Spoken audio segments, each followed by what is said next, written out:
Thank you, sir.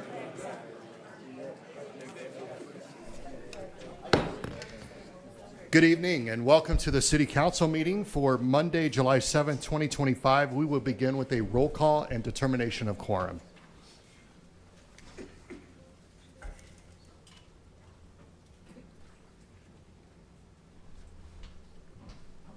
Lehman. Here. Maher. Here. Roberts. Here. Stroman. Here. Pettigrew. Here.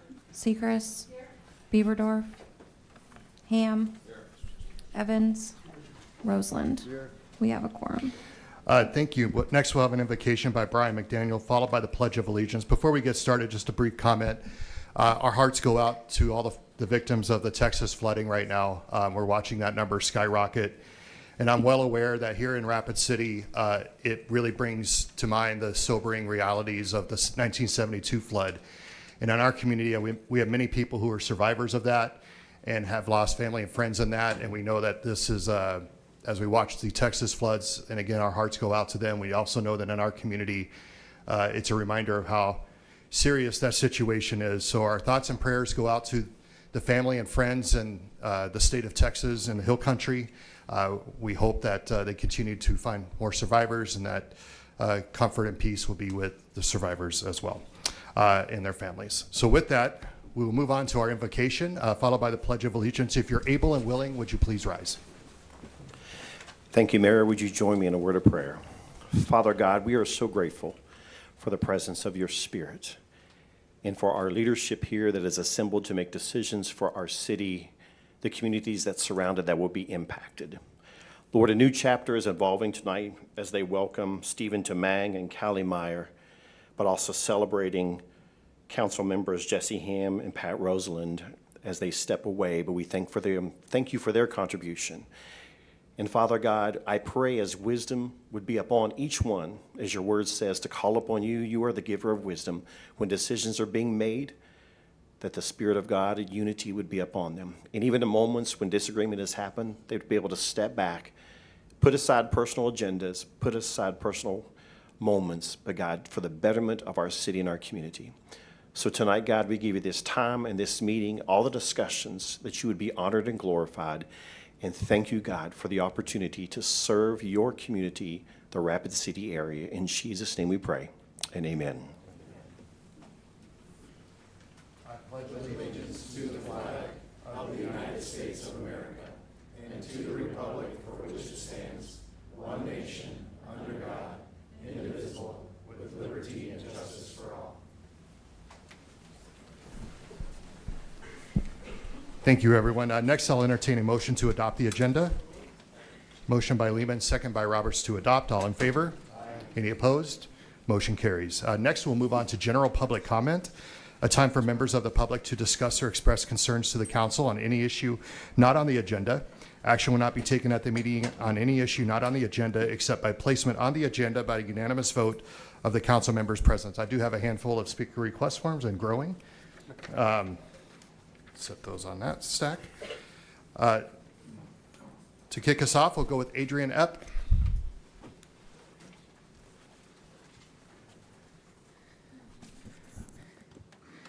Good evening. It's good to be back again.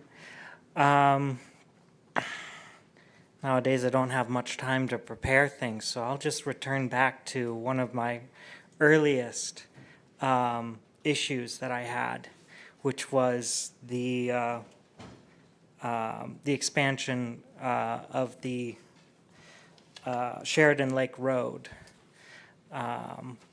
That project, which I think is now 15 million or more, an enormous amount of money for a very short amount of road. I just want to remind you how bad of a decision that was. That road does not make you any money, and it certainly is going to it costs you more money now. The maintenance will be enormous, but then it's also the cost that it has to the people who live around there, and the people who walk around there, who cycle around there. This is now a more dangerous road. There was no changes made that would make it safer. It's just using the same old playbook, the very wide lanes, clear zones, enough space for a car to go off the road, strike whatever pedestrian or other thing that they would that is in their way. See, what people don't understand is that the act of driving is mostly subconscious, just like walking, just like talking. There's a lot of subconscious things going on behind the wheel. And when you have extra wide lanes, the thought is that it makes it safer because there's more leeway for you. But your mind interprets that as safety.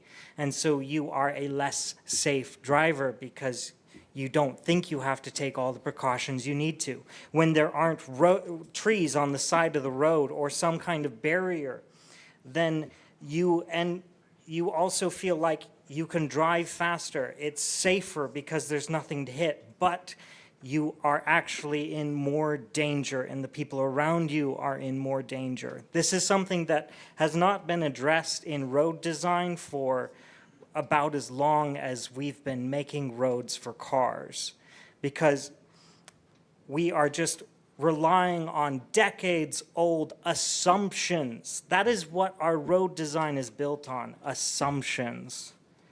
But I'll digress and say, Pat Roseland, it has been wonderful to watch you up there for the last couple years that I've been doing this. You are a wonderful city councilor, and I will be sad to see you go. Next up, Renee Hagland.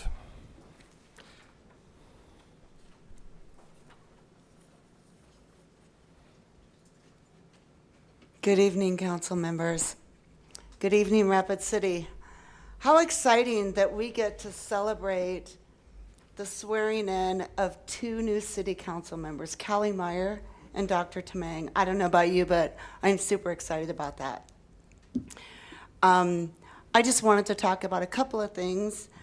First of all, I would like for the mayor to address to the city his meeting with J.D. Vance last week. Didn't meet him. You didn't meet him? Nope. Fake news. Fake news. But he was in Rapid City. Yeah. Yeah, he I think was. everybody knows that. Okay. But this is your time. Okay, thank you. I'm going to take it back then. I just wanted to take this opportunity to give my gratitude to the Rapid City Police Department, the state's attorney's office. After a decade, a 22-year-old Rapid City woman's murderer, her killer, was sentenced today to life in prison. Violence is still occurring in our city. And guys like that guy sitting right over there, are doing their job to protect us. I was there today when the state's attorney talked about this in front of the police department or the sheriff department. I can't begin to tell you how sombering it was to stand behind the family members of this 22-year-old woman who was murdered 10 years ago. And I just want to thank you publicly for doing the job that you do and putting this murderer behind bars. And if you also want to meet any real heroes in Rapid City besides these guys who are real heroes, we are having a town hall at the Dahl Arts Center on July 21st at 6 p.m., and it is dedicated to the heroes, the veterans of our country, right here in Pennington County. And we invite all of you to attend at 6 p.m. You can go to the Pennington County Democrats website and learn all about it. Have a great night. Thank you. Go, guys. Thank you. Next up, Dan Nicholas.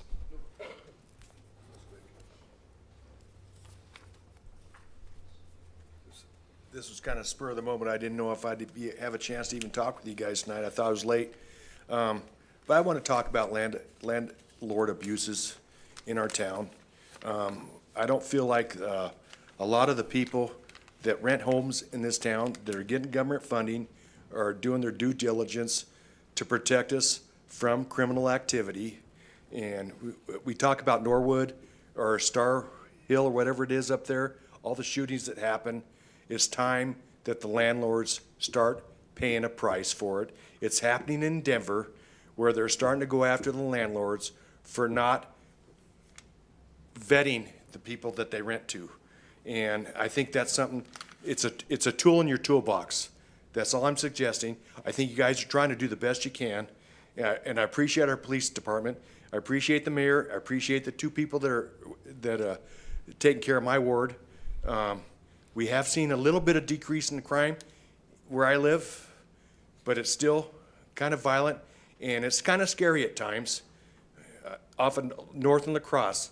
And it's time to start putting the pinch on the people that allow this stuff to happen over and over again. And they're getting government funds. That shouldn't happen. And this city should have the ability to take that money away from them if they're abusing what they're doing. So that's all I got to say. And thank you. You guys do a good job. Thank you very much. Thank you, Dan. Last but not least, Ryan. Ryan, I can't make out the spelling of the last name. My last name's all goofed up anyway, so don't worry Same. about it. What is it, though, for the record? Shaldal. Okay, thank you. So good evening, everyone. Just wanted to point out some inconsistencies. First and foremost, I was up here asking for a malt beverage license for our post. I look a little different. I'm not in suit and tie this time, but that's okay. So the Parks and Rec sells alcohol or malt beverage during the Sabres hockey event. That is, for anybody that doesn't know, that's a junior hockey league. It's ages 16 through 20. One thing that last time I was here was said that it was a very bad look for the youth of the city that we were selling alcohol at the firecracker tournament, and it just concluded yesterday. So I wanted to point that out. It is a city entity actually selling alcohol during a junior hockey event. And the other thing that I wanted to point out that I didn't point out last time was we did not have that beer tent in 2024. And you did get some complaints about that, or alcohol being in the stadium, rowdy people. Just come talk to me. I'm willing to take complaints, or let's sit down together and try to work this out as a group. That's all I had to say. Thank you very much. Thank you, Ryan. That will conclude general public comment. We have other speaker request forms for agenda items later on in the meeting. So we will move on to old business, items 1 through 8, and open the non-public hearing items 1 through 5, and we will open the public comment on those items, but I do not have speaker request forms for those items, so we will close the public comment and move on to consent items 1 through 3. Would the council like to make a motion? Got a motion by Maher, second by Sechrist to approve items 1 through 3. All in favor? Any opposed? Motion carries. That takes us to non-consent items 4 and 5, and we will open public comment for items 4 and 5. I have no speaker request forms for those items, so we will close the public comment and move on to item number 4, second reading of ordinance number 6673, an ordinance regarding supplemental appropriation 2 for 2025. Got a motion by Sechrist with a second by Roberts to approve. All in favor? Any opposed? Motion carries. Item 5, approve resolution number 2025-064, a resolution authorizing salary adjustments for non-union benefited employees in 2025. This item was originally continued to the August 4th, 2025 meeting. And we'll go to Councilor Maher. Thank you, Mayor.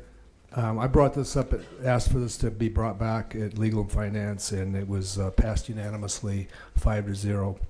I think it's very important that we move ahead with this. This cost of living increase, which is 3%, was budgeted in our 2025 budget last September, and it was supposed to take effect on July 1st.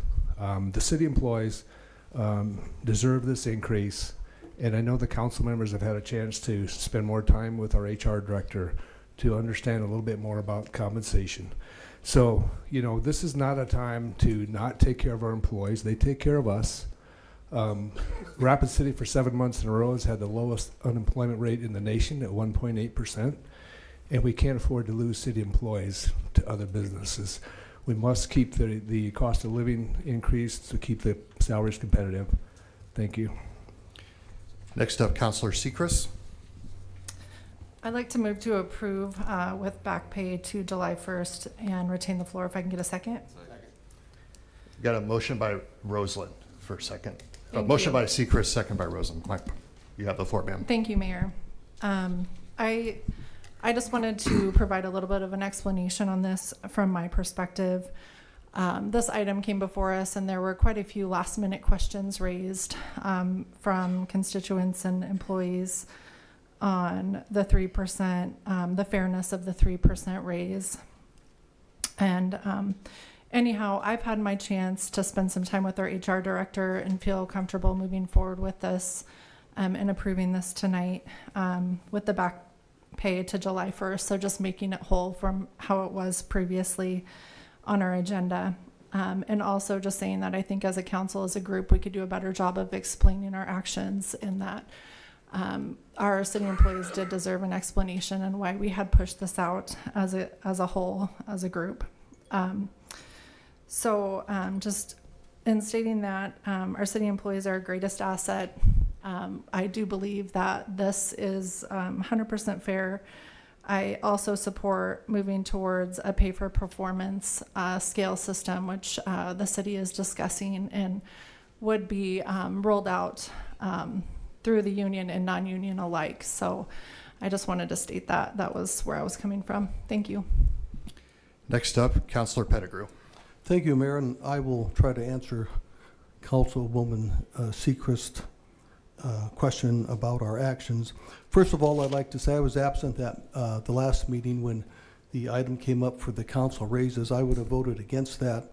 And of all the emails I got, a lot of them had the comments that it was bad optics to turn down. We didn't turn it down, we just poned it. And how could we do that? And I agree, that's bad optics. We should have moved that.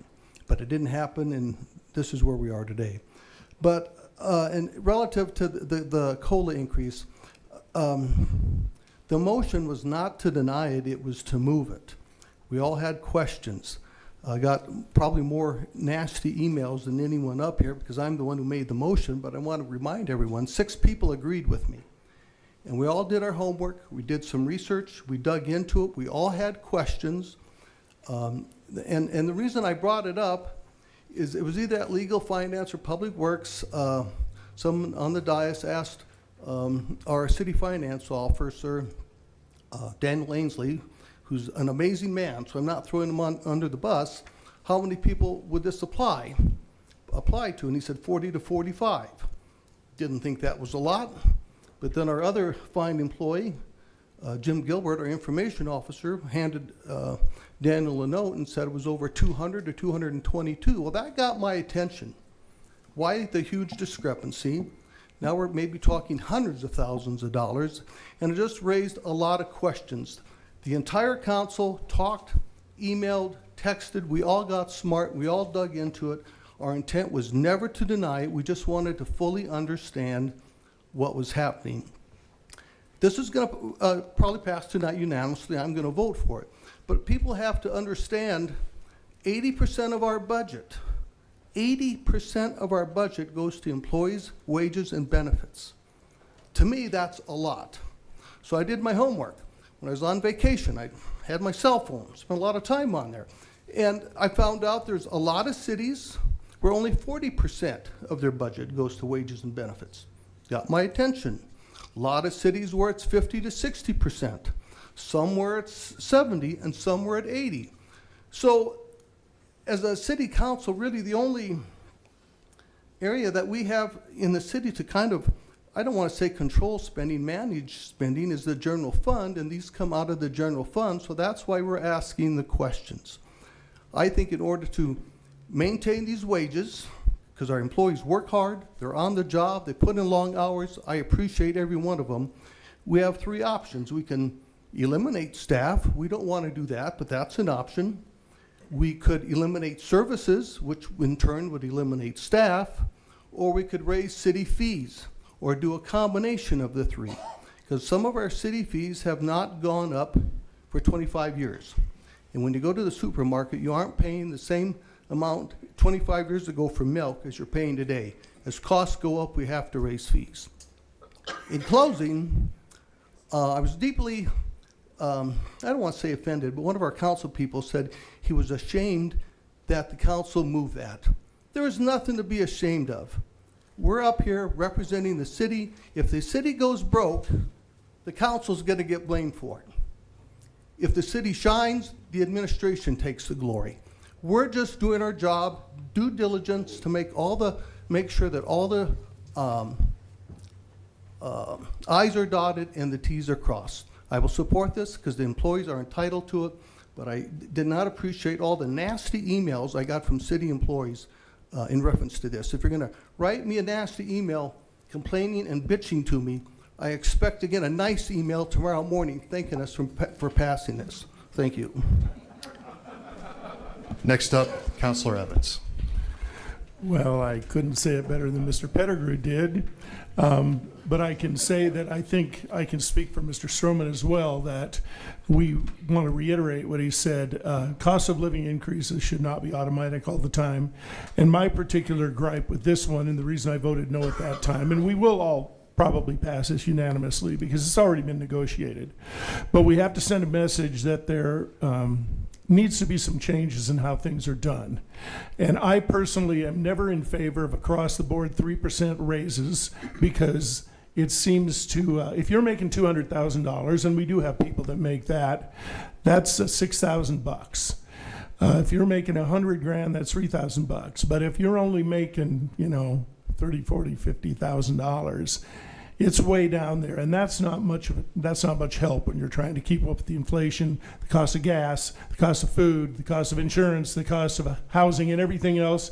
So I believe that when we give cost of living increases, they should represent those changes, not the ability to buy another jet ski or another big screen TV or put that big pool behind your house, which some people can do. But I believe it should cover the cost of paying for your kids' clothes and feeding them well. So I believe we should give them block raises across the board, $2,000, $3,000, whatever it takes to keep up with inflation. And that is the reason I made the statement to vote no. And I will be voting for it tonight, but I believe this is opening a conversation that's going to be happening every time we do these renegotiations in the future. Thank you. Next up, Councilor Stroman. Thank you, Mayor. I'd just like to add that I don't believe that it's written anywhere that it's a policy that these things are automatic. And I do think that we have an opportunity here to take a look at how we're going to address these things in the future. And I appreciate our HR director, Amber, for going through some of this stuff with us and giving us some ideas on how to approach this in the future. I think she is very knowledgeable, very competent, and she took the time to educate all of us who needed a little bit more time to really think this thing through. As my colleague said, we never voted against it. We never voted to kill it. We just wanted some more time to consider it. We've had that more time to consider it, and I think it's been time well spent. We've had a lot of good input, and I will be supporting this measure tonight also. Thank you. I yield. Next up, Councilor Ham. Mr. Stroman covered largely what I wanted to say, which was that I really appreciate that Amber took the time to go through this with the council. And generally speaking, I always ask questions about COLAs because they don't really exist where I work. So when I'm looking at a COLA for my staff, I don't have that opportunity. So I always ask a bunch of questions about those things. But all of them were answered, and thank you, Amber, for answering them. All right, that concludes, looks like, the speakers. And so we have a motion on the floor to approve. All in favor? Aye. Any opposed? All right, motion carries. Thank you. Next, I have 5A, a request by Alderman Ham for a motion to order the Legal and Finance Committee to deliver the council item number 14. The item was tabled at committee, but it looks like it's still brought forth here. Councilor Ham. Yeah, thank you. I just wanted to make sure that the council had an opportunity to vote on it. I suspect it'll get voted down, but I wanted people to have the opportunity. And if Joel, if you'd like to speak to that as far as kind of why we ended up doing this, I'll appreciate that. Okay. We'll go over to the city attorney, Joel Landine. Thank you, Mayor. In the council policies and procedures, there is a provision, a smokeout provision, that if a committee tables an item, an alderman can request that it be put on the council agenda for the council to vote to essentially smoke it out of committee and have it heard by the full council. So if you vote to smoke it out of the committee is required to send it to you with or without recommendation in the form it was in when it went to the committee. So if you choose not to smoke it out, then it would stay tabled at the Legal and Finance Committee. If you smoke it out, then it will come to the next council meeting to be voted on by the entire council. Okay.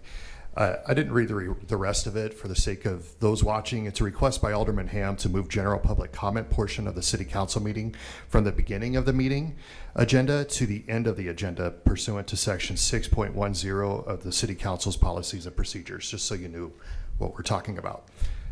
Councilor Maher, you have the floor. Yeah, I just want to reiterate my thoughts on this, and that is that the public comes to general public comment to make comments on items that are not on the agenda. And so I don't feel it's very good for us to make our constituents wait till we're done with all the city's business before we listen to their concerns. So that's why I'm in favor of keeping the public comment at the beginning of the meeting. However, we also have in our procedures ability to limit it. So if it looks like we got 30 people on each side of an issue, maybe we limit it to 10 minutes or 15 minutes. The rules say we can limit it to 10 minutes. That's probably not enough on a big issue, but we could certainly limit it to 30 minutes or 10 speakers on each side, and then let the speakers decide who gets to speak. That way we're going to get the public feedback, but we don't have to listen to 30 people. But I definitely think we should keep it at the beginning of the meeting. Thank you. Okay, so I'm looking for a motion.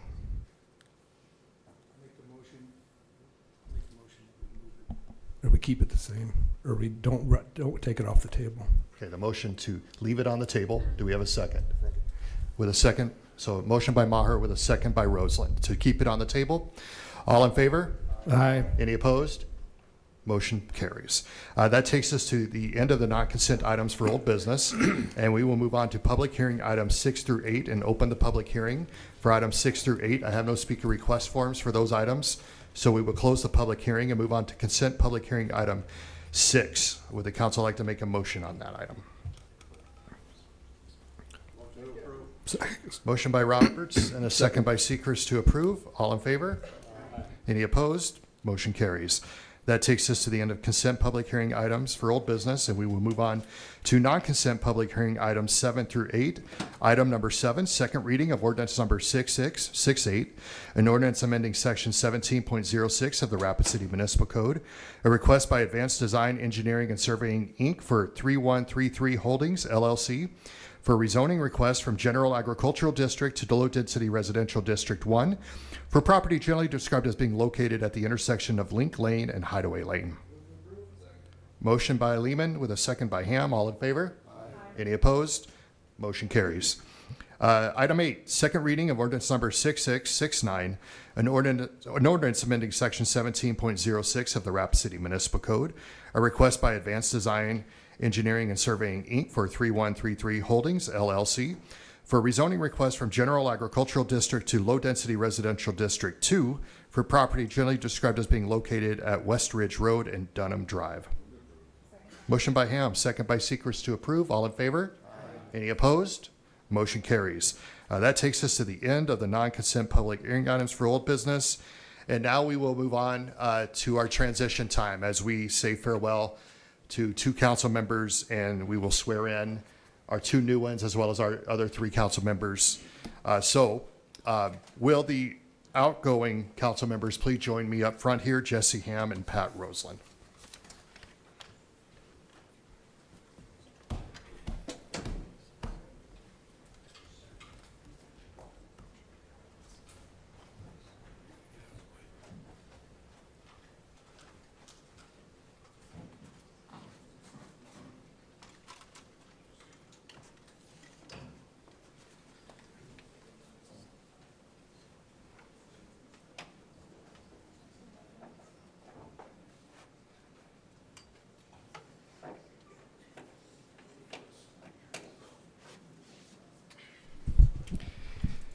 Well, as we say our farewells, I get an opportunity to say something about each of these fine folks up here, and I'm going to begin with Pat Roseland from Ward 5.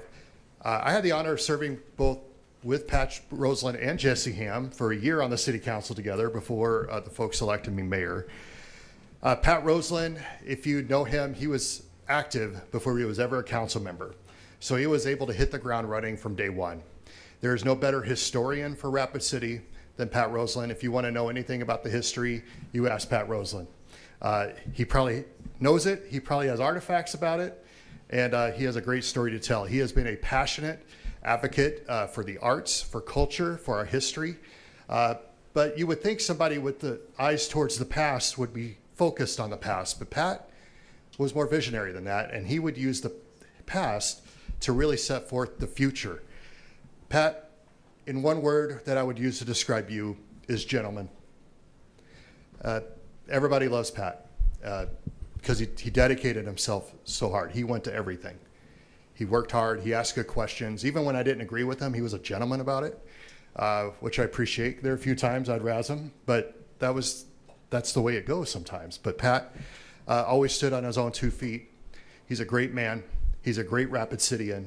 And he served on the city council with honor and is deserving of our respect and our deep admiration and appreciation. So, Pat, on behalf of the city of Rapid City, we have a gift for you. Hopefully I don't break it as I open it, but it is a little trophy of memento of your time here on the city council, including serving as city council vice president, which we greatly appreciate that. I have one more thing for you. I'm going to put this back here, and I'm going to give you a chance to say a few words. Of course, the challenge coin. Thank you. You've earned it. Appreciate you. I'm going to give you a few minutes to address folks, let them hear what you have to say, and then we'll move on to Mr. Ham. Thank you. Well, first of all, I really want to thank Ward 5 voters who elected me to Ward 5, elect to the council in 2022. If that didn't happen, I wouldn't be here today. And I really appreciate the ability to represent Ward 5, and I feel honored that I got a chance to represent Ward 5. Appreciate the council members be where they're at all over, to be just friendly and help me out in a lot of areas over the last 3 years. Just help me learn how to run how to run myself, I guess, as a city council member. And thank you all, and especially the mayor. Mayor really gave me, he sat next to me the first year, he elbowed me a few times and and just kind of helped me out a lot. And then with the next 2 years as mayor, he's, as he says, a gentleman, and he's, I respect him tremendously for what he's doing and what he will be doing in the future. I really want to thank also the directors that I got a chance to meet over the years who always had an open door. And when I called, they let me in and visited, and I got to meet them on a personal basis, and I really appreciate that for our directors, and especially the employees of Rapid City. We go to bed every night, and they don't go to bed. They're working 24/7 to make sure we have a great town, which we do, and they make it so that we want to continue living in Rapid City and do the best we can for Rapid City, which I plan to do. So I want to thank everybody. There's a lot of people I probably haven't be able to thank, but just know that my heart is still here, so I'll be sitting out there. Thank you.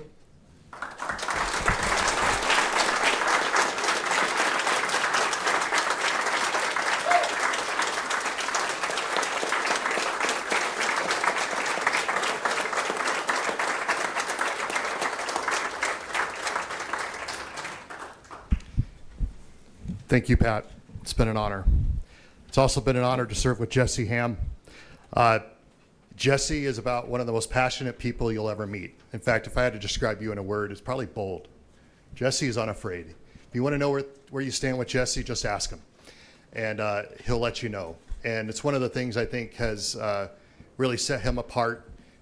He's also a good man. I believe in his heart always wanted what was best for Rapid City.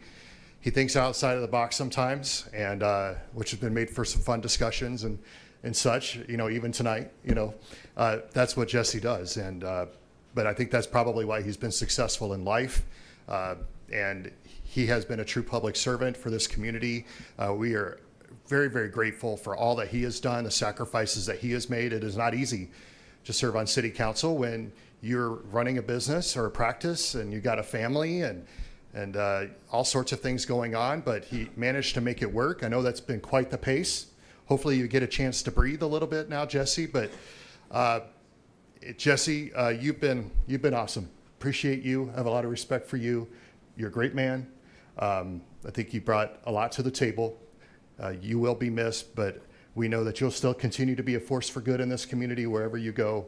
And so, of course, we have your memento, your trophy. Oh, look, we spelled it wrong. I'm kidding. We didn't. Whatever. So Jesse Ham, thank you on behalf of Rapid City. Thanks for all that you do. One thing with the city, as I hand this over to Jesse, is nothing in this city happens alone. There's no one person who can take credit for anything great in the city. No mayor, no council members, no staff members, no community members, no one. Anything worth doing in this community takes teamwork. And Jesse, you're a great, great member of that team. Thank you for making us better. Challenge coin for you. Job well done, sir. God bless you. All right.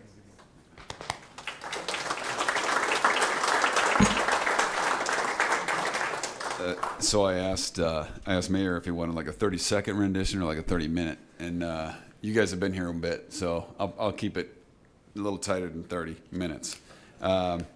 It's funny because Roberts would tell you that I never talk when I'm on the dais, and I would tell you that the reason for that is that we've got some really sharp folks. We have a great staff, so most of what needs to be said is said by the time we get to vote. And I'm a firm believer that your vote counts up here, and you were, one of 10 folks making decisions, but most importantly that we can use a few words and get our point across. I'm going to try and use a few extras just for you, John. I was asked multiple times this week, are you glad you're done? I said, frankly, no. I simply have other things I'm called to do for the time being. I've enjoyed the window here, and I'm proud to be associated with this council, particularly the last 2 years. I'm impressed that they had the chutzpah more than any other group in 14 years, as evidenced by the fact that they increased the pool of non-millionaires and non-independently wealthy folks or non-retirees who might be able to miss the time at work to come on and do this job. I'm kind of a tweener most of the time. I'm one of those folks, I'm a business owner, tweener, like meaning I'm 47 and I've got a lot of work to do before I get to the point where I can just take as much time as I want away from my work. To the end of building that little bit of a link between us and more of the community, I wanted to comment on one thing. No, it wouldn't be a good idea to limit this staff to 5 people who are full-time employees. Full-time employees making $26,000, it's not a really feasible option. And secondly, having, there's a lot of different words you could use. 3 people that end up making large decisions for the city is not wise. Right now it's 6. So if 6 of us make a decision, it changes a lot of things. So I like having a little bit more variability there. The seats challenge me a lot. I like to be challenged, as many of you probably know, and stretched. And this, in combination with a number of other things I was doing, did stretch me a fair amount. I did want to speak to one thing that I noticed was a consistent pattern. I'm a pattern professional. That's what I do for a living. And that is that there's a lot of people that really have high intention. They have a lot of good intent. And they want to do good. And I mean this to the core of me. And I'll reference Matthew 6. If you do good and receive your reward among men, you have your reward. Rather, do good that nobody knows about, and the Father will reward you better than people ever could. Now, that's paraphrasing clearly. It's just my perspective on Matthew 6. You can read it for yourself. Please do. But I want to speak to that just so that everybody in the community might just take a moment and do good. Stephen, we've had some good conversations, and I hope you do good. You don't have to tweet about everything you do, boss. It's okay. You can do good regardless of who you are. I'm just messing with Stephen. I know him. You can do good wherever you are, and you don't really have to have anybody know about it, which is why I'm not going to speak to anything that I've done here, because most of it was done by way of some really good stewards that I had here. Sat next to Lance, and you hear me kind of talking to him here and there. And between John and Lance, and I mean, there's a list of people there that I could speak to about this particular role that made it a lot easier. But lastly, and most importantly, I do want to speak to my workmates, Mike, James, Alice, and Heidi at the Applied Integration Academy, those I collaborate with at Jackson Dental, locally, Dr. Sewell, the board at Open Bible Church, my business partner at About You Physical Therapy, Laura Bonsness, my children, Alexa, Jenna, Macy, and Lily, and my dear, sweet saint of a wife, as most of you who've known me a little bit can appreciate, the woman is a saint. There's a special castle made for her in heaven, I can guarantee you that. Cara Jean, you're my favorite. You've all been patient as I poured intellectual property, energy, skill, and time into this role that I truly enjoyed here with the city.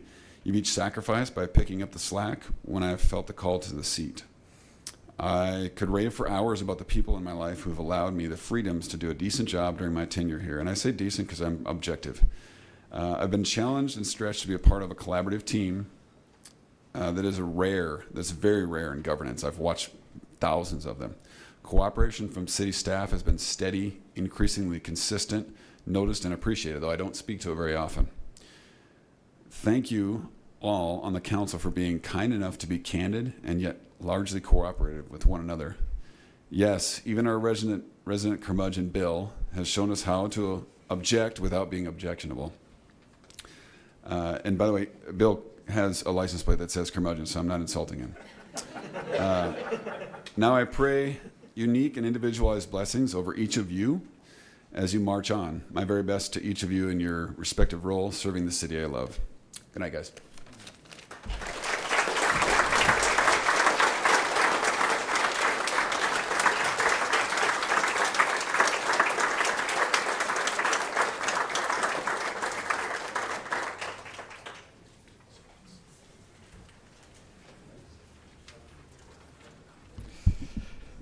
Next, we get to have the oaths of office administered to our incoming council members. That will include our new members, Callie Meyer and Stephen Tamang, as well as Greg Stroman, Lance Lehman, and, of course, Bill Evans. So each one of you, would you come up here? Daniel Ainsley will administer the oath, and then we'll reconvene.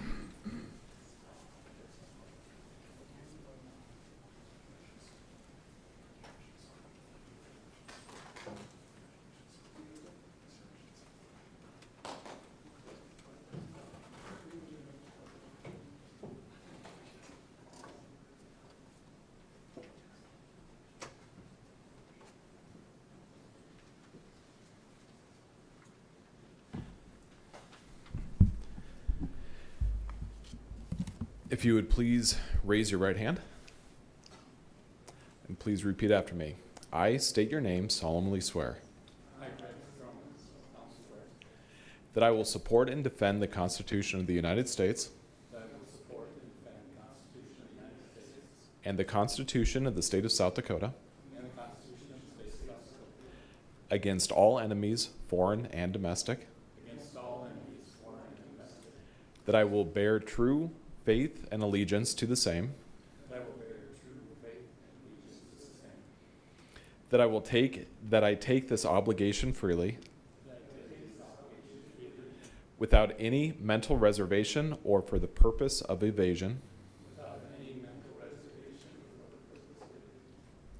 that I will faithfully and impartially perform the duties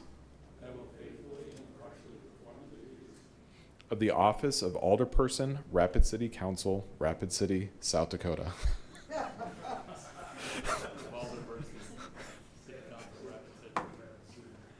According to the law and to the best of my ability. So help me God. Congratulations.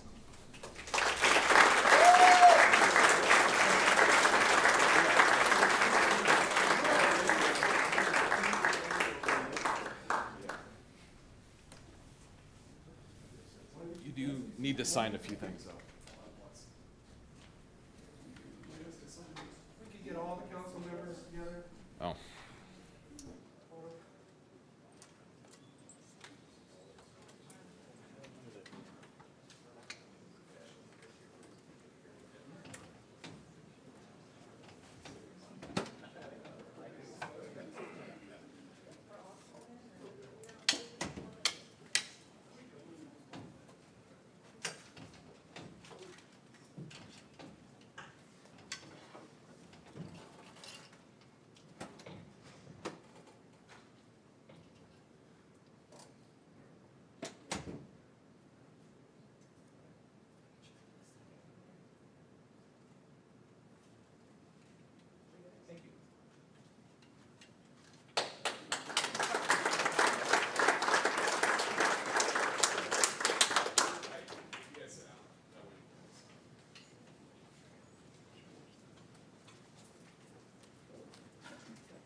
Okay. We will now reconvene. That's a special moment. Really cool to see that transition happening. Now, the first order of business is to elect the new officers of this particular body of the City Council. So item 11 is the election of council president. So I believe everyone is getting their ballots and they'll get that counted up. And but first, we got to get some nominations. John Roberts, the floor is yours. I'd like to make the motion for Rod Pettigrew for council president. Okay. Second by Stroman. Councilor Tamang. I'd like to motion for Kevin Maher for president. Okay. Do we have a second? With a second by Sechrist for Kevin Maher. Any other nominations? Okay, so it's between Rod Pettigrew and Kevin Maher.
And right now, just for the commentary, our finance director is counting up the votes and will soon get us the results.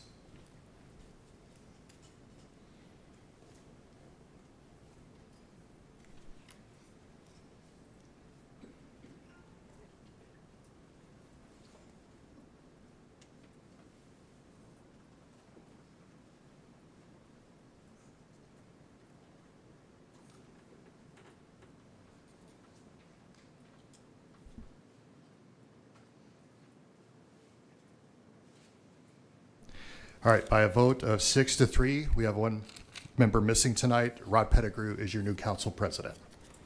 Congratulations, Rod.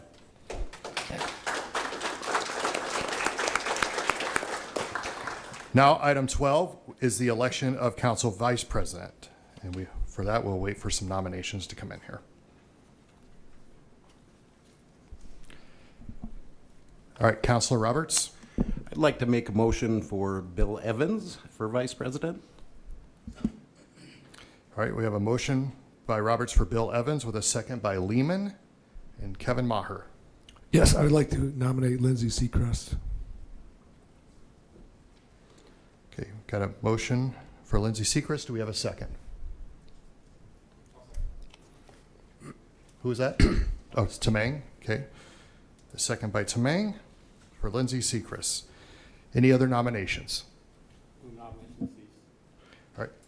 Motion to cease nominations by Stroman. Do we have a second? Second. All right, by Roberts.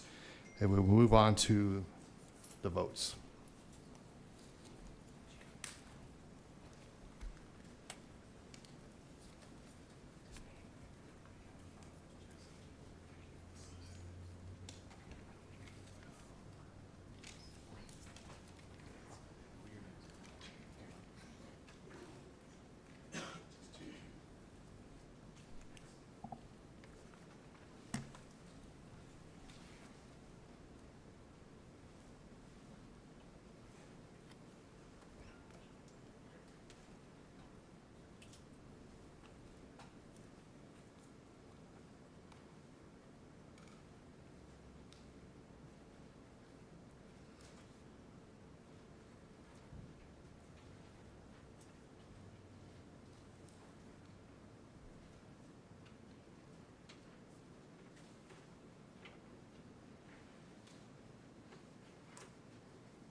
Okay, with a vote of 6-3, Bill Evans has been named council vice president. Congratulations, Bill.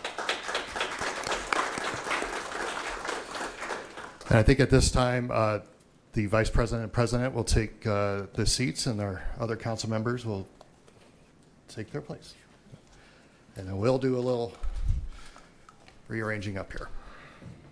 As we're getting that going, we're going to invite D'Amico Rodriguez from the Rapid City Sports Commission to come on up. He's going to offer a presentation on the Rapid City Sports Complex.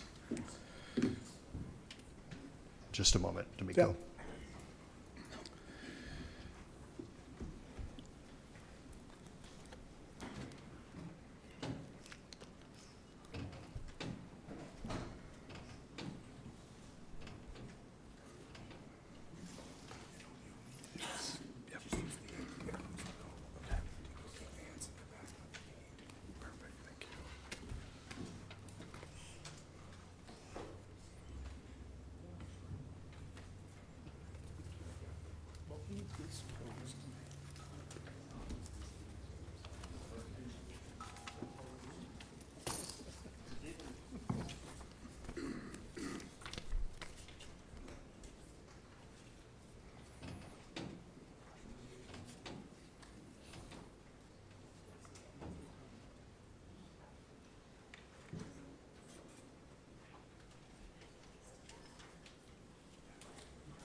Okay, looks like we got everybody in place, and with this, we'll welcome D'Amico Rodriguez.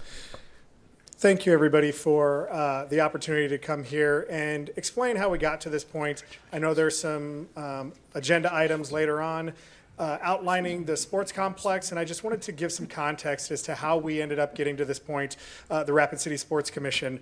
I also want to introduce Dave Dolan. I think everyone knows him. He's the most popular man in South Dakota. He also works with us with the Sports Commission and helped come up with this plan. In 2023, we employed a study by SFC to take a look at the sports facilities in Rapid City and outline some of our strengths, weaknesses, and opportunities for Rapid City. There were several public meetings. Several city councilmen and women attended, as well as the mayor. There was a really good opportunity to hear what the community needed and what they felt were the highest priorities for Rapid City. So one of the vision for the Sports Commission, just to give some context, and I don't need to go through everything, but I've highlighted some of those things that led us to this point. Identifying priorities for capital investment in existing facilities and championing a new facility funding and development. Those are the visions for the Sports Commission. Additionally, they, again, vetted some of the weaknesses that Rapid City has, and the big one was lack of adequate participant-based facilities, and then access to current and existing facilities, and also a community-wide plan for Rapid City and athletics. Opportunities, obviously off-season. Rapid City is a huge tourism destination, so the hotels really advocated for an off-season sports investment and also additional strategic investments to gain a competitive advantage. And we often get compared to Sioux Falls, but there's regional communities such as Gillette, Casper, and Fargo that have all made investments, not just for tourism, but also their community as well. Threats. Again, the bolded ones are lack of funding for facility maintenance and investment, as well as lack of funding for an indoor sports facility, and then competition among user groups for funding, volunteers, etc. I don't have allegiance to any one particular user group, but we're all fighting for the use of indoor court space or space in general. This goes for the arts, for sports, for everything. We're all just trying to find a place where we can allow kids to thrive and gain confidence that they need to grow. Here's kind of an outline of what the Sports Commission's arms are. Obviously, again, bolded facility enhancement and development, indoor facility. Eventually, it's kind of been put on the back burner, facility and trails master plan, as well as land development, funding mechanisms, communication, events, working with Powwow, LNI, South Dakota High School Activities Association, and recruitment of events. We hosted tumbling and trampoline, BMX, South Dakota State, and UNC, just some additional events, as well as product development, camps, Rapid City Hall of Fame banquet. Here's the concept of the sports facility that we're discussing and that we're putting forward. These are simply just conceptual drawings of what it could look like. Nothing has been finalized.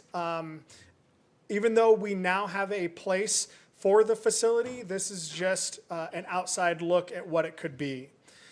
This is the crux of it. And what we've heard from the hotel partners who are going to be committing a lot of funding towards this complex is they would love to see an indoor soccer complex, turf facility, as well as court space. Again, now that we have a space, a plot of land, thanks to the Lean family, we now have an idea of how to make this fit on the land, but this is the concept. Now, we did hear some of the public comment about a walking track as part of this. Some facilities that have been built in the region have a second floor that has additional classroom space for different things. We even had one councilman specifically ask, is there a place where people can practice orchestra in this space? It is still in the works, and once we get sustained funding, then we can go through conceptual drawings and layout to meet the needs of the community, as well as to be tournament ready moving forward.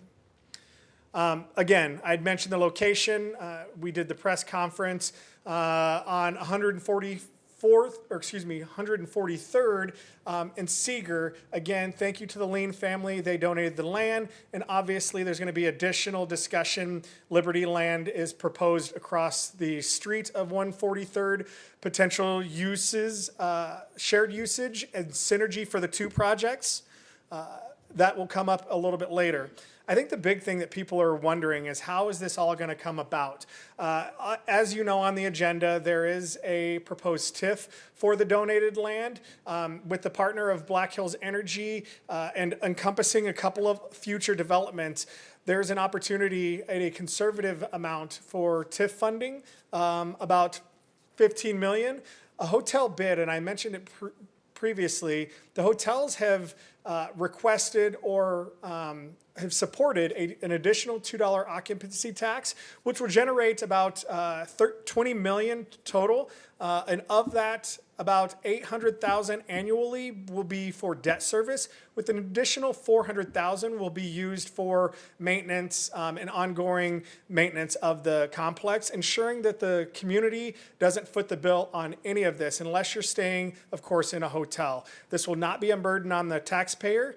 Also, Vision Fund allocation, new market tax credits, and then additional opportunities for sponsors. We have not started to vet sponsors at this point. We have a couple of hurdles to overcome that will be on the agenda today, but that basically gets us even for the expenses of this facility. Now, keep in mind, again, this is not the design is not finalized. We still need to meet the community's needs. There will be additional open forums to try and figure out what the community needs, because it is for the community first, additionally for tourism as well. The hotel bid, again, I mentioned it, $2 per night per room. This has not increased since 2006, and I mentioned it generates about 1.25 to 1.5 million annually, and I had mentioned the allocation of that.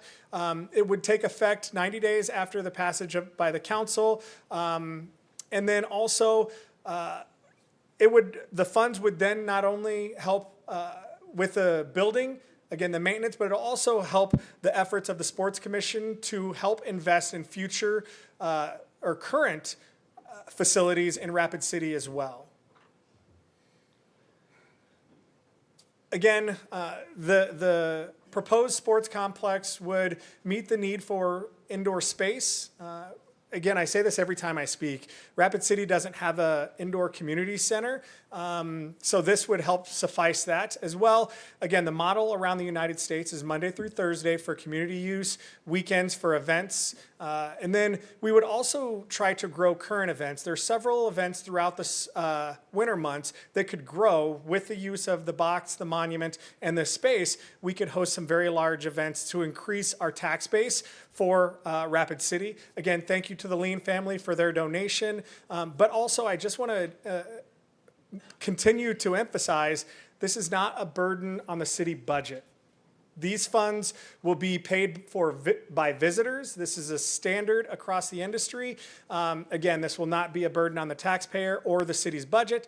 We still don't know who's going to manage it. We've had several people reach out, opportunities, but again, we've got to overcome a couple of hurdles first. And then also, the city will be a partner in this facility, not the primary funder of the facility. Again, there's a lot of people, this is a community project with, as I had mentioned, the Lean family, Black Hills Energy, a lot of different people coming to the table to see this to come to fruition. But then again, the model across the United States in our industry is visitors will pay for this project, not the community. And I know I sent this ahead of time to everybody, and I'd stand for any questions if there are any. But I just wanted to make sure that everyone had a brief understanding of where we are and how we got to this point. So with that, thank you. Thank you, D'Amico. I do have a comment or question from Councilor Sechrist. Thank you, Mayor. I just wanted to say thank you to D'Amico and Dan for the time you spent with myself and others, kind of explaining the work and the effort that's gone into this, the Sports Commission and the community that's been behind this for a number of years that this effort's been underway. From my own personal, I just wanted to throw this in. I just think the community center aspect is really important. That's something we're missing here in Rapid City. You alluded to the Monday through Thursday. I would challenge you to open that up Monday through Friday for community use, whether that's open gym night for our youth to be able to come in and practice basketball, or just having an indoor track for our senior citizens or people with disabilities who can't walk outside on uneven surfaces to be able to use this space. I know a lot of communities that offer that as an amenity at no charge to their residents. And so I think as truly as a community project and as the city moves forward with support of this project in any way we can, those are a couple of things that are important to me. Thank you. With that, D'Amico, thank you for the overview of the presentation. I know there's some items on this agenda related to that topic later on. So thank you very much. Now we move on to non-public hearing items 13 through 65 and open public comment for items 13 through 54. I do not have speaker request items for those items, so we will close the public comment and move on to consent items 13 through 54. Would the council like to remove any items for separate consideration or vote on the remaining items?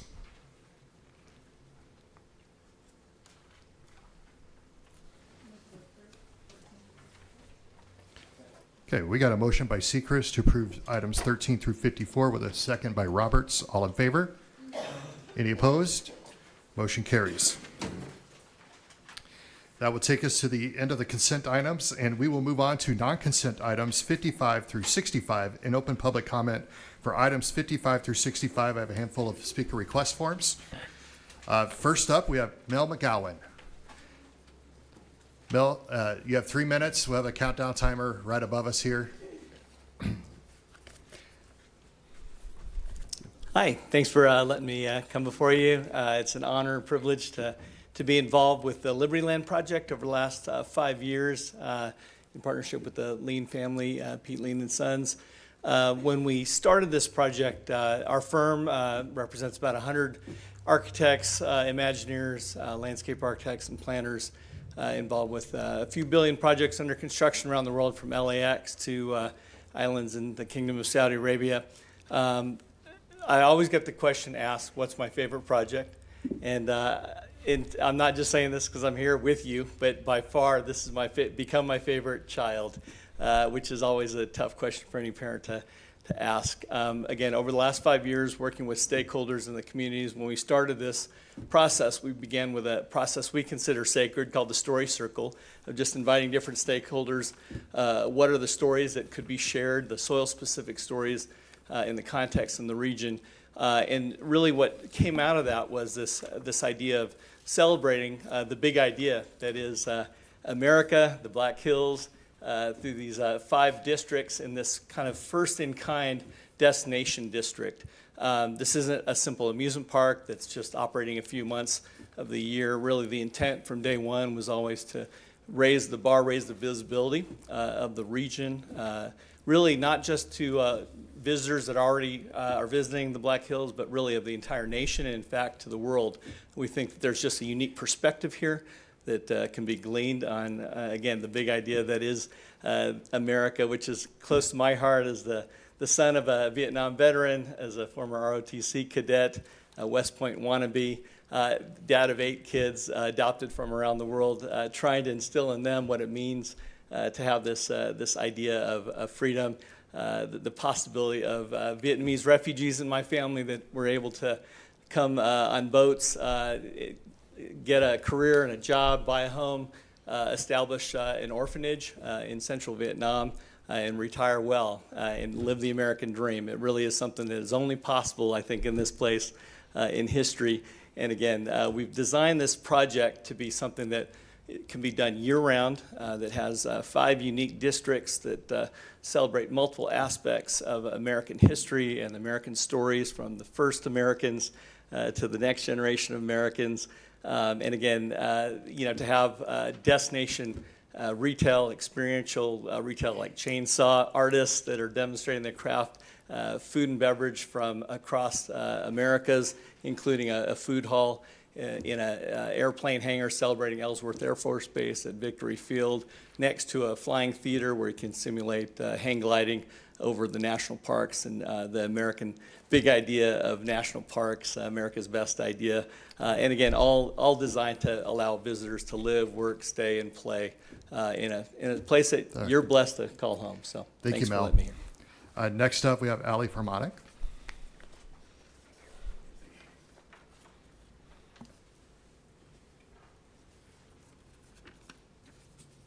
Hi, members of the council.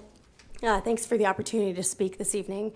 I'm Ali Fermonic, CEO of Visit Rapid City. I'm here to express strong support for the proposed TIF district, bid district, and vision fund reallocation to help fund the new sports complex. This project, like D'Amico said, is not just about tourism. It's about investing in a shared community asset that serves both our visitors and our residents alike. The proposed facility, although the plans aren't finalized, will be designed with both flexible and high-quality spaces that support community leagues and year-round recreational access for our local families. And at the same time, this complex really positions Rapid City to compete for the growing market share of regional and national sports tournaments. That's one of the fastest growing segments in the travel industry right now. Families travel for weekend tournaments, they travel for youth championships, and that drives measurable economic impact for a community. As you all know, they fill our hotel rooms, they dine in our restaurants, they spend money in our local businesses. So this is a smart, really targeted way to invest in the future of Rapid City while making sure the people who live here benefit every step of the way. So let's not miss this chance to be proactive and bold. Thank you. Thank you. Next up, Joel Brannon.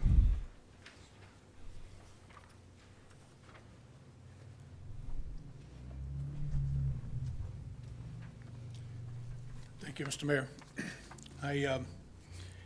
We started this project, Liberty Land, in 2019. It became the vision and moved from a vision that Storyland Studios, Mel McGowan, and the Lean family had to getting a PUD. We were in front of you in 2022, and our district was approved unanimously by the city council. We felt after that time that we had a lot of momentum in order to move this project forward. Of course, COVID hit, it slowed things down, set us back a little bit. We had to go back and revisit some of our grandiose plans and scale the project back to something that was more manageable, more doable, and we could take in bite-sized chunks. The things that have been challenging for this project has been the seasonality of this region. And it became obvious to us that we had to overcome the seasonality. Most of all, we had to overcome the perception of seasonality. And we also had to overcome the perception of what was seen as not the most desirable place to build a theme park of this magnitude. We've worked diligently with Storyland Studios, park development, as well as many other people in order to overcome these challenges. We're on the precipice of a huge change in the North Rapid area. And what really changed this was when the city came to us to talk about the sports complex, and we saw the sports complex as one of the opportunities to overcome the seasonality of this project.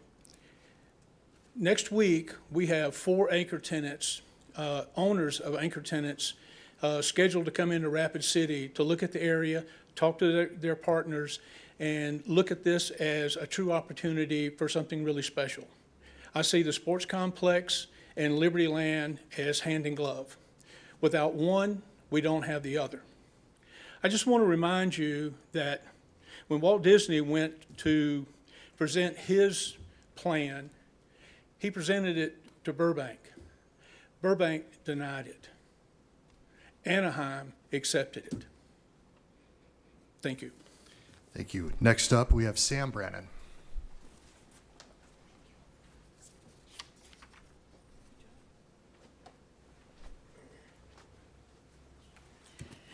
So I have to start with, I was on planning, so I understand how hard your jobs are. Sorry, Callie, it's a tough job.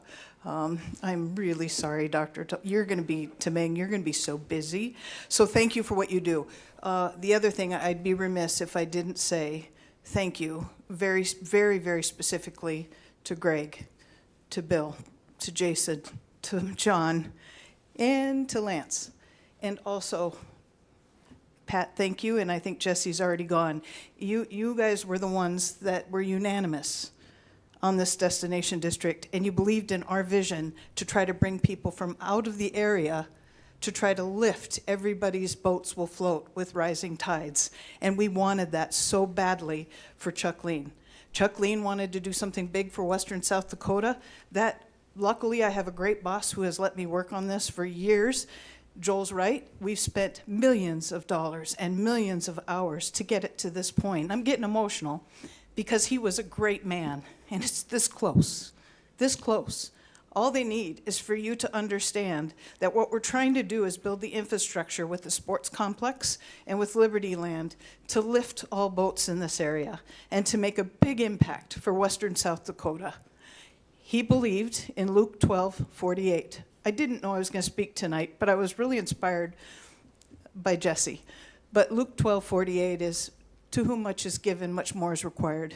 And to whom much more is given, even much more is required. And Chuck Lean lived that legacy. And we just want to see something very, very big for Western South Dakota. And we're grateful to the mayor, to Vicki, to Joel, to Daryl, who have been with us for the last 6 years trying to bring people like Mel McGowan from Storyland Studios, a former Disney Imagineer, who is wanted all over the planet. And we have captivated him for the last 5 to 6 years on this project. What he was talking about as far as their secret sauce, we did discovery with the Lakota Nation. We did discovery with the leaders of this area. It was very quiet. And what was cool about it is he asked each one of those 40 people, what's your favorite place? One of them said the Pine Ridge Reservation, and Mel and his team went to the reservation to see why that was so special. We went to every one of those 40 people's special places, many of whom are no longer with us, leaders of this community who have since died.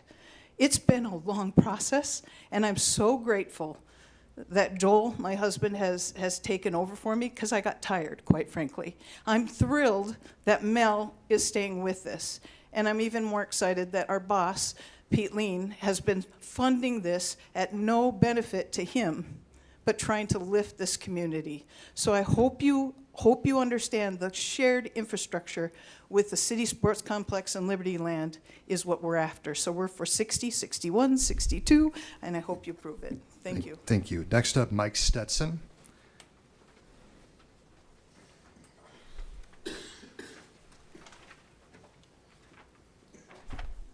Hi, I'm Mike Stetson from Advanced Design, Engineering, and Surveying.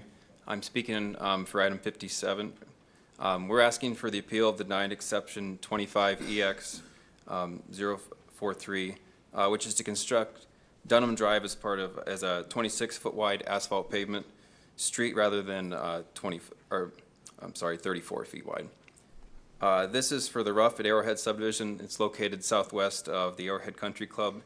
The project has Dunham Drive will connect to Severson Street, and it's classified as a collector street on the city's major street plan. So that requires a 34-foot wide asphalt pavement for parking on both sides. The existing pavement width where the street will connect to the existing streets on both sides is 24 feet. So the proposed width of 26 feet pavement generally matches that. The majority of the lots along this proposed subdivision will be larger size with adequate off-street parking. So the on-street parking is anticipated to be needed for most of the lots. So the exception is only for reduced pavement width, the right-of-way width, curb and gutter, sidewalks, and everything else will be built to the collector street requirements. Thank you. Thank you. Next up, Brooke Stromer.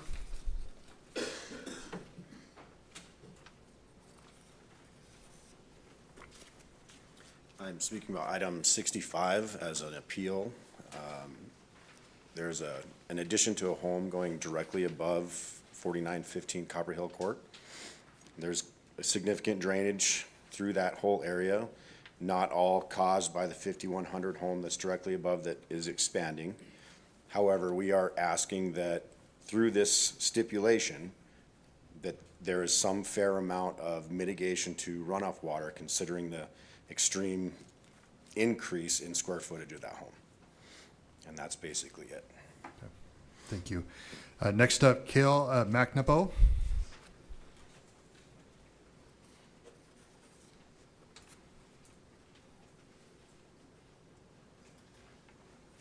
Good evening. It's Cale McNabo, Long Branch Civil Engineering. I'm also here to discuss item 65, which Mr. Stormer just addressed. So what we're looking at is an addition to an existing residential structure. This item went through Planning Commission and got approved, and then subsequently, the appeal was made based upon concerns about the drainage. And to try to get out ahead of this problem and come forward with a solution, what we proposed is that we're going to install a 6-inch pipe, which is going to pick up the downspouts, not only on the addition, but on the existing house, and plumb them down by the driveway exit onto the road. So what we're looking at is actually a reduction in stormwater that you're going to see running off of this property onto the lower property. That'll be facilitated, like I say, through a downspout catching pipe, and it'll get daylighted out in the yard, drain down onto the road, and should bypass their property.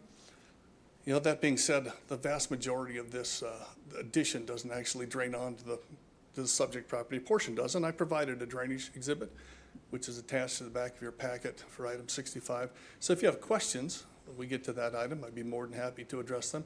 Otherwise, I believe that we've brought forward a solution which addresses the drainage concerns. Thank you.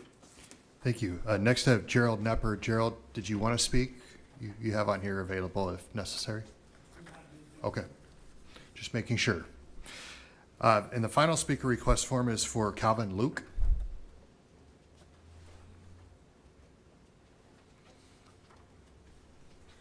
Good evening, Mr. Mayor and City Council. I come to you in opposition to Liberty Land and this TIF that you want to put in.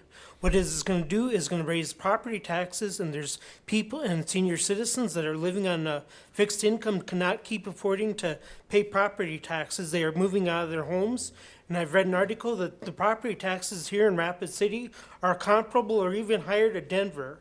Something has to be done. We are kicking the can down the road on the affordable housing crisis. You can go to Des Moines, Iowa, and get this, rent a one-bedroom furnished condo. All utilities are paid $595 a month. You can go to Brandon, South Dakota, and rent a one-bedroom for the same amount. And look at Block 5. If you want a dog or a cat, you're putting down $300. On top of that, another $200. Then on top of that, $45 a month for pet rent. If something is not done, it's going to force the people that are on fixed incomes and the renters to leave Rapid City. Is that what you really want? I strongly suggest that you vote no on this, on Liberty Land. It is not needed. It is a waste of money. And if you're not following the news, look at Standard & Poor's, what they rated the United States credit rating. Is that what you really want? Thank you. Okay. That will conclude our comment period, and we will move on to item number 55. First reading of ordinance number 6676, an ordinance amending the Rapid City Municipal Code to repeal Chapter 2.49 relating to the Community Investment Committee. Recommendations to approve. Move to approve. Motion by Evans. Second by Stroman. All in favor? Any opposed? Motion carries. Item 56, first reading of ordinance number 6674, an ordinance amending section 17.06 of the Rapid City Municipal Code, a request by Long Branch Civil Engineering, Inc. for DOKE LLC for rezone request from General Agricultural District to Low Density Residential District 1 for property generally described as being located south of the intersection of Bunker Drive and Cobalt Drive. Motion by Lehman with a second by Roberts. All in favor? Any opposed? Motion carries. Item 57, appeal the denial of exception 25EX043, requesting to not construct Dunham Drive to collector standards as required by the Infrastructure Design Criteria Manual. Okay, hang on just a second. Let's chime you in here. Councilor Maher. I move to approve the appeal, and I'd like to retain the floor if I can get a second. All right, we have a motion to approve the appeal by Maher with a second by Stroman. The floor is yours, sir. Okay, as Mike spoke in public comment about this project, this is a huge project, over 90 acres. It'll be 135 units behind Arrowhead. That's the perfect infill of taking land that's surrounded by infrastructure and developing it into housing. The request for the appeal is that when you enter that neighborhood from either side, if you go from North Dunham into the new property, the lots are they're pretty big sized lots, and they have a 24-foot wide road. And now the city is saying, no, once you get to the new residential road, it's got to be 34 feet wide. And I just think then when you get to the other end, we go back to Severson Street, which is 24 feet wide. So what we're doing is we're trying to deny a variance request or a zoning request because it's a collector road. However, it's feeding both ends. Both ends are kind of like bottlenecks. So I would think that we should approve this appeal. If we don't approve it, I mean, it's just going to add thousands and thousands and thousands of dollars to the cost of these lots. The real problem with this development, and it's not in the development, but it's not, it's not Dunham Drive, it's not even Severson, it's Hideaway Lane. That's the only way this neighborhood empties onto Sheridan Lake Road currently. Eventually there'll be a back way out on over Westridge, but we really need to see this project happen, and I just hate adding all that extra expense when these are going to be big lots with big driveways and probably 2 or 3 car garages. So thank you. Thank you. Next up, we'll go to Councilor Roberts. Thank you, and I have to agree with Councilman Mayer on this. I think that, this is a project where if we do put a 34-foot road in there, we're never going to come back on either side of that to make the roads match this road. It makes 0 sense whatsoever having to have 5 feet on both sides of that road to narrow it down, which I think would cause a public safety hazard. And so I'm glad that this was brought forward because I think that we should approve this appeal. Thank you. Thank you. Next up, Councilor Stroman. Thank you, Mayor. And I agree with my colleagues that it makes sense to have a uniform road width throughout there rather than have an entrance of 24 and then a wider entrance and then an exit of 24. So I do believe that the larger lots are going to probably include larger driveways, garages, and things like that where there will not be off-street parking that we have to worry about. I know what that can be like where I live. It's very narrow, but I think in this case it makes sense to have just one uniform road width throughout, and so that's why I would be in support of approving the appeal and allowing the developer to move forward with the uniform road width. I yield. Okay, next up, Councilor Evans. Thank you. So far, I tend to agree with everything that's said, but I would like to hear from our staff to see what is the rationale behind this recommendation to deny. All right, with that, we'll go to Community Development Director Vicki Fisher. So in sitting down with the engineers as they reviewed this exception, there was concern about creating an irregular pavement width. Those are always difficult in design and appearance when you're driving down a street. The statement is true that the lots to the north and the south of this proposed area of subdivision are larger than normal, and they have long driveways. So we're not experiencing any on-street parking or very minimal. However, this subdivision that you're looking at right now, these are standard small residential lots to provide residential development. It is anticipated, as you see on most residential streets, there will be a need for on-street parking. That's fine if it's just a local street, but in this case, it's a collector street. It's going to be carrying traffic through the subdivision. If those lots at the north and south end should ever subdivide further, we would then be looking at maybe getting additional pavement width for on-street parking adjacent to those lots too. So the decision of the engineering team was to recommend to deny the exception to preserve the integrity of that collector street. It will cause traffic to slow. We will hear complaints in time that people can't get through there because of the on-street parking. Okay, the floor is still yours, sir, if you wanted to respond. Well, I have to say, Vicki, that's logical, and you just changed my mind. Thank you. Okay, so we do have a motion on the floor to approve the appeal. I think let's go ahead and go to a roll call vote. Heidi?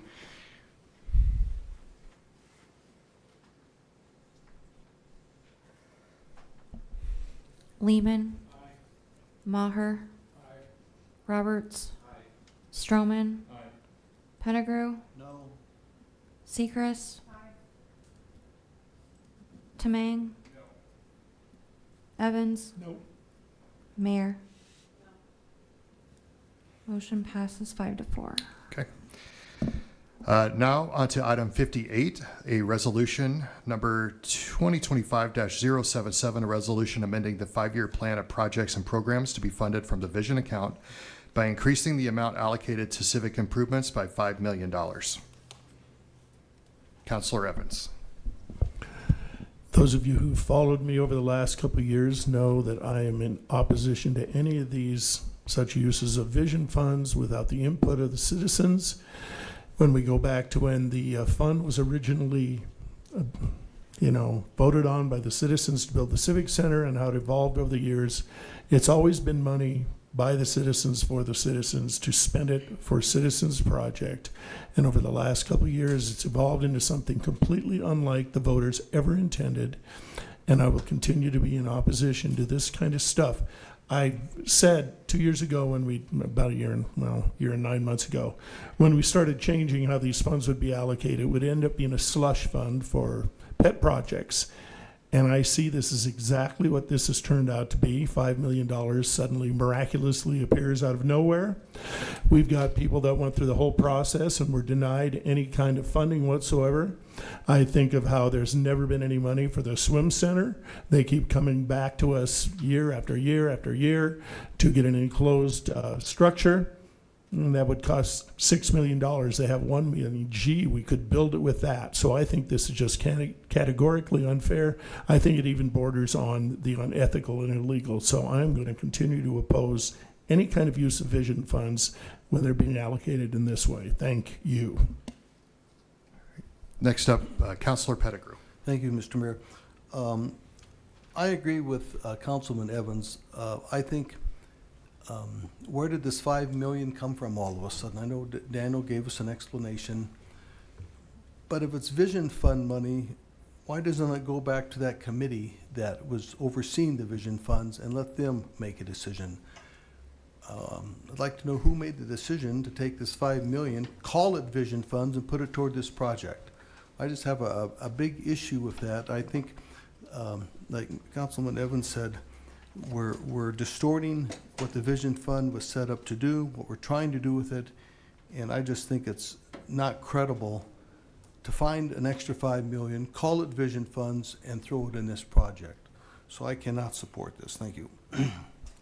Councilor Stroman. I'd like to make a motion to approve, and if I can get a second, retain the floor. Okay, we got a motion by Stroman with a second by Maher. The floor is yours. Thank you. I just like to point out that, as Councilman Pettigrew pointed out, the finance director gave us an explanation. It's a perfectly logical explanation of why this $5 million is available for allocation. And that is because the sales tax revenue was greater than anticipated when the original budget for the Vision Fund was made up. This is not unusual for this to happen. And I don't think that it's appropriate to refer to something like this as a slush fund, because it's not a slush fund. It's taking advantage of the funds that are available and putting them to good use toward a project that could be, that will be transformational to the community. And I think that we would be foolish to get hung up on some kind of petty argument about allocations or vision fund, this or that, because that's not really what happened here. This is completely above board, and I think we should move ahead. And if I could, I would just like to go to the finance director and have him explain from the dais how this $5 million was made available. So I would ask Mr. Ainsley to speak to that. All right, Finance Director Daniel Ainsley. Thank you, Mr. Mayor. During the round 7 of the Vision Fund, the previous finance director looked at what has been the historical growth rate of sales tax, which is about 2.5% a year. Coming up with that, she provided to the council at that time what was the anticipated total revenue that the city should expect during that period of the Vision Fund. When we started looking at round 8 of the Vision Fund, it was in Q1 of 2024. At that time, we obviously have not finished the calendar year 2024, so we did not know what the total collections would be for all of round 7. The council worked through the process throughout the entire calendar year of 2024 with the expectation of what the total sales tax collections would be for the 5-year period that was included in the round 8 of the Vision Fund. We never went back to look at how much was being collected in round 7 and what the total allocations were. We knew that it was coming in higher than anticipated, but there was a lot of concern that there might be a recession coming up. And if there was a recession, we didn't want to allocate additional funds if the reality was maybe the funds weren't going to come in as well. The reality was that there was significant inflationary pressures as well as a lot of additional tourism growth that happened here, as well as a lot of just regular residential growth. All of that led to far greater sales tax receipts in round 7 than what was previously allocated. And when we began the round 8 allocation, again, we had not completed round 7 yet, so we did not look at any of the additional funds that were available in round 7. So when we did hear that there was a desire from the Citizens Committee to fund additional projects, this was a way that at least one of the projects could be partially funded. Thank you. Mr. Stroman, the floor is still yours. Thank you, Daniel. That's really all I have. I yield, Okay. Mr. Mayor. Next up, Councilor John Roberts. Thank you. Thank you, Mr. Mayor. You know, I've been through 1 or 2 Vision Fund rounds since I've been sitting on the city council. And I've never seen us go through a Vision Fund round without a surplus. That's part of the way that this is budgeted. I don't think that there was anything underhanded done here. I do think, though, that this should have came to the council before it was promised to somebody. I think that that's kind of an issue that I have with it. But I do think that it's going towards something that's very important. But I do believe that there should be a process where it should come to the council before it's made available to somebody else. Thank you. All right. Next up, Kevin Maher. Well, I'd just like to add that when the Vision Committee presented their projects, they did a very thorough job. And then the chairman got up at the end and said, we wish we had more money. If we would have had more money, we would have tried to fund the sports complex. Unfortunately, they had a lot of other projects and just not a lot of money. So this new Vision round didn't have the money to give $5 million to the sports complex or invest in the sports complex. So I'm glad that the finance director was able to come up with the money. I think we could consider that we had an endorsement from the Vision Committee to do this. Okay. Next up, Councilor Pettigrew. Mr. Mayor, Daniel, thank you for that explanation. I heard it 3 times. I get it. I really do. But it's the process, folks. Why didn't it go back to the Vision Fund? Councilman Maher just said the Vision Fund, I guess, had some input. That's news to me. I'm not aware of that. Again, you don't communicate with us, folks, and we're supposed to make these decisions without all the information. And I'm gonna go back to what I believe, they bypassed the vision fund for this money. That's what I see.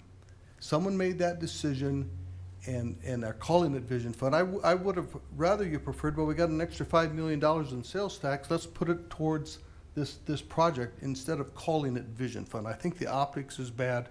It's gonna pass, but I just wish we would all do a better job at communicating per Councilman Roberts' comments. We should have known about this. It catches us off guard, and we're being asked a lot of questions by our constituents, and we just don't have all the information. Next up, Councilor Tamang. You know, it's interesting. Perspective and kind of new eyes on old problems is I think useful. Obviously my first night on city council, but I've been talking about the vision funds fiercely with a whole bunch of constituents for the entire time we were running for council. So I feel like I have the beat on hundreds of people that have talked to me about the vision funds, and there's all kinds of different ideas about them, different views on how they should be used. So I had to do a lot of homework to figure out all the times that it's been put before the voters. And that's really what I wanted to look at, is when it went before the voters and they voted on this, like, what was the purpose of these vision funds? And all the allegations that this is somehow underhanded or inappropriate, I don't find those valid. I looked deeply into that because I agree that we need to be doing things first and foremost above board, and that we need to hold ourselves to the highest integrity. I think our legal crew here is very conservative, and I like that. I think we need to be at that standard. I don't think allocation of these funds through this mechanism is by any means inappropriate. And then the second thing that I face with this decision is, well, what are the people, if it's legally okay, what is the spirit behind the people? What would they say? And I can tell you by knocking on a zillion doors and talking to a ton of people, a sports complex, especially after it went through a committee, and at the end of the committee they said, gosh, I wish we could have money for the sports complex. I don't see how we don't approve it. It seems like it's absolutely appropriate for a council to do this. It seems like the funds and the legality of it are behind it. Thank you. Okay, so right now the motion on the floor is to approve. All in favor? Aye. Any opposed? Motion passes with 2 noes from Evans and Pettigrew. Item 59, a resolution number 2025-079, a resolution of intent to establish the Business Improvement District number 2. Callie Meyer. Mr. Mayor, I would like to abstain from this vote. Duly noted. All right, we have a motion by Sechrist with a second by Lehman to approve the item. All in favor? Aye. Any opposed? Motion passes with 1 no from Evans and 1 abstention from Meyer.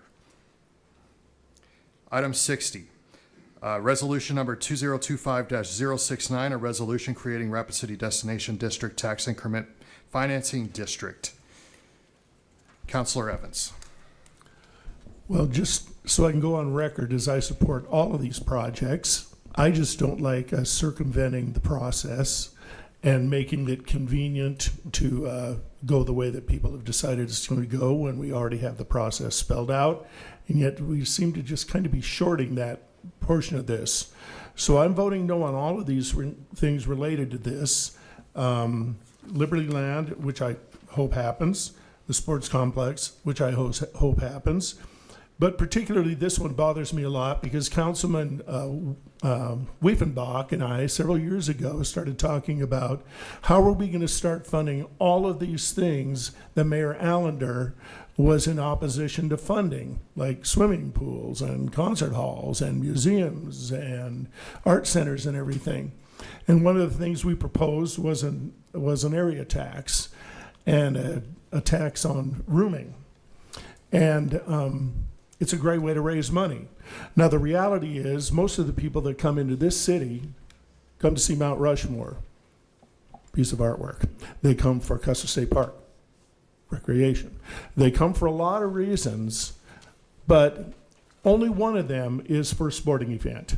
And yet we decided that all of this money for this particular tax is going to go toward supporting the sporting complex. I can't agree with that because I believe there's more to life than sporting venues and sporting events. And like I said, I love D'Amico. I love Dave. They do great work. That's not the point. I don't like the process here. And this is a person who drives 600 miles every weekend to go to Cornhusker events. I love this stuff, but I also know that $450 million stadium addition going up in Lincoln here in the next year is paid for by donors and alumni. Not 1 cent of state taxes or property taxes or sales taxes is going toward building that, just like the $250 million weight room they just opened this year. All alumni donations. I think there's a time and a place. You have these things, but you can't be deciding that everybody is supporting this and all those resources should go to one thing when there's a lot more out there and a lot of people that are struggling to get these monies to keep their things open. The museums need the money. Swim Center needs money. All the Fine Arts Center needs the money. The PAC needs the money. We all do that. Why is this tax not including all of those entities so that everybody can share in the wealth and we don't always have people belly aching about how they're, relying on the taxpayers to bail them out? Well, it's a chance to do that with this kind of a tax, and so I'm going to vote against it now because I think it's not inclusive enough. So that's my stand on it, and the old curmudgeon is just telling you what he thinks. So there you go. Councilor Maher. Yes, I'll be brief, but I want to remind Bill that it was Vision Funds that built the beautiful theater at the monument. It was Vision Funds that built the Journey Museum, and we've given money to the Doll Fine Arts Center. So with Vision money, and you know how much money the city spends every year to keep the doors open at the Journey, and we give money every year to the Doll. Thank you. Okay, we got a motion by Sechrist with a second by Lehman to approve item 60. All in favor? Aye. Any opposed? Aye. Motion passes with 1 no from Evans. Item 61. Resolution number 2025-070, a resolution approving the project plan for the Rapid City Destination District Tax Increment Financing District. Callie Meyer. Please bear with me. Pardon me, if I I'm should doing say something Councilor wrong. Meyer. Thank you. Yes. I make a motion to defer this vote to the July 14th council meeting. If I can get a second, I'd like to retain the floor. Okay, you have a motion to continue this to the July 14th city council meeting? Thank you. We don't have a city council meeting then. The next in one? 2 weeks from now, sorry. Okay. We have July another one next week. 21st one. With a second by Evans. Thank The you. floor is yours. So this project, I've spent an immense amount of time trying to get up to speed. I'm very excited for what this could be. I simply just don't think I have enough information yet to make an informed vote. I'm just asking for a couple more weeks to continue these conversations that I've had with city staff, folks from the project, and so I would love another 2 weeks. I know for them it's probably painful since this has been a long time coming, and I wanted to vote to approve the district as an act of good faith, as I know they have some anchor folks coming next week, and I think it shows good intention that we want to have the district, but I do just not feel comfortable understanding the project plan at this point, not for lack of effort, but I just think 2 more weeks would be extremely helpful to get to the point where I'd like to get to a yes, but I just don't think I can be there yet, so thank you. All right. Councilor Pettigrew. Thank you, Councilwoman Meyer, for that recommendation. I hope we can approve that. I still have a lot of questions. I think I bugged Daniel to death over the weekend, and I appreciate him responding. I really do. I think we just have to slow it down. I've gotten a lot of comments by phone. One day I kept track. I had a log on my desk. I spent 4 hours taking phone calls just on this issue. And when I have bankers calling me saying, "What are you guys doing?"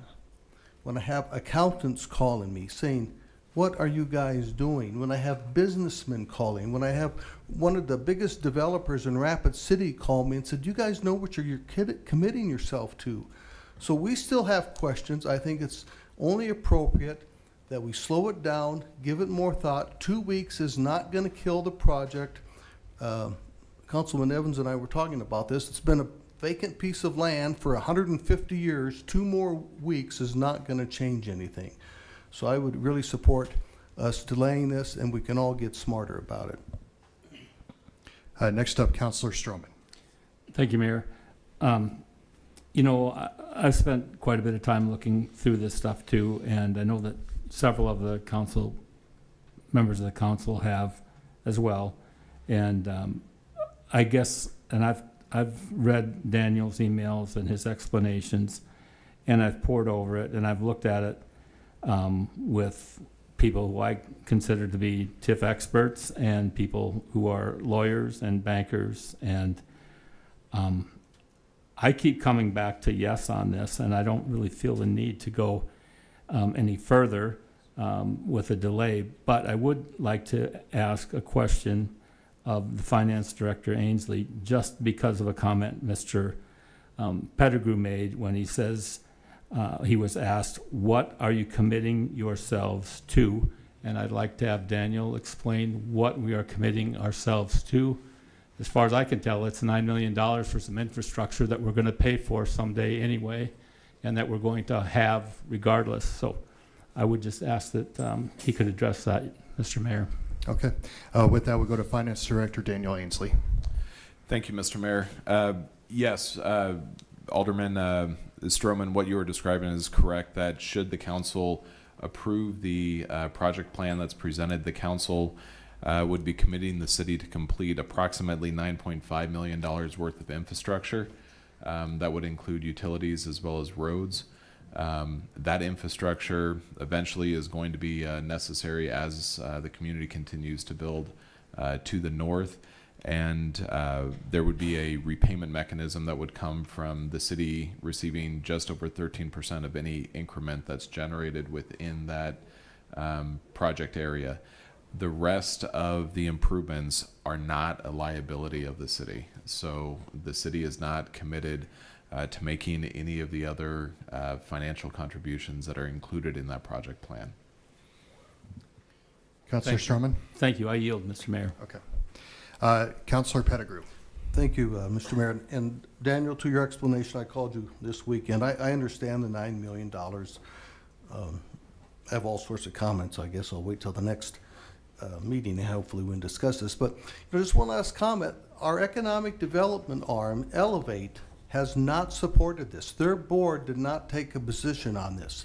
And there are economic experts. And if they are not taking a position on this, I put some merit in that. Well, I could speak to that. Being on that board, that's not accurate. But you might be talking about their public policy I talked group. to 3 board members today, Mr. Mayor, and they all told me they did not vote on this. They Yeah. took a neutral position. Oh, yeah, it wasn't an item it was just a discussion item, so. All right, with that, the motion currently on the floor is to continue this to the July 21st City Council meeting. With that, let's go to a roll call vote, please, Heidi.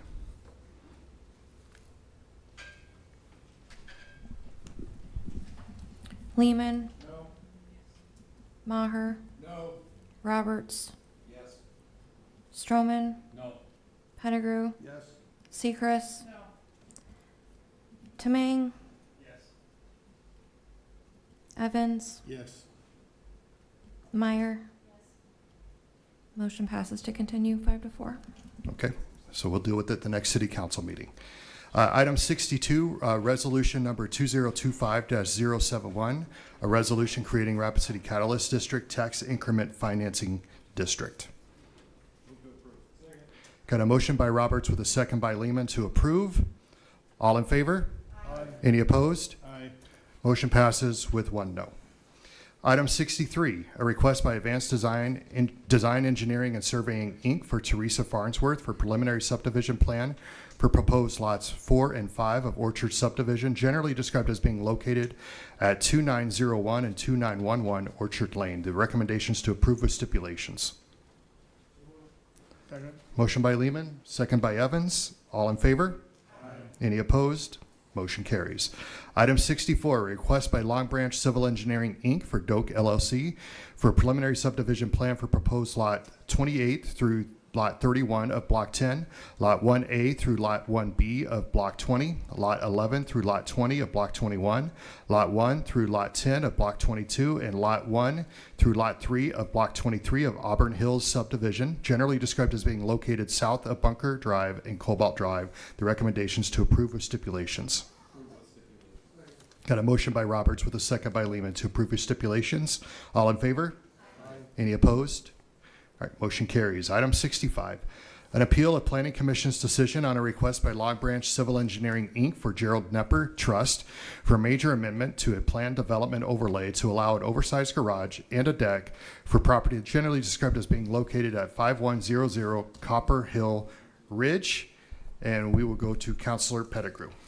Thank you, Mr. Mayor. Just a question. I don't know if it'd be, is their engineer still here?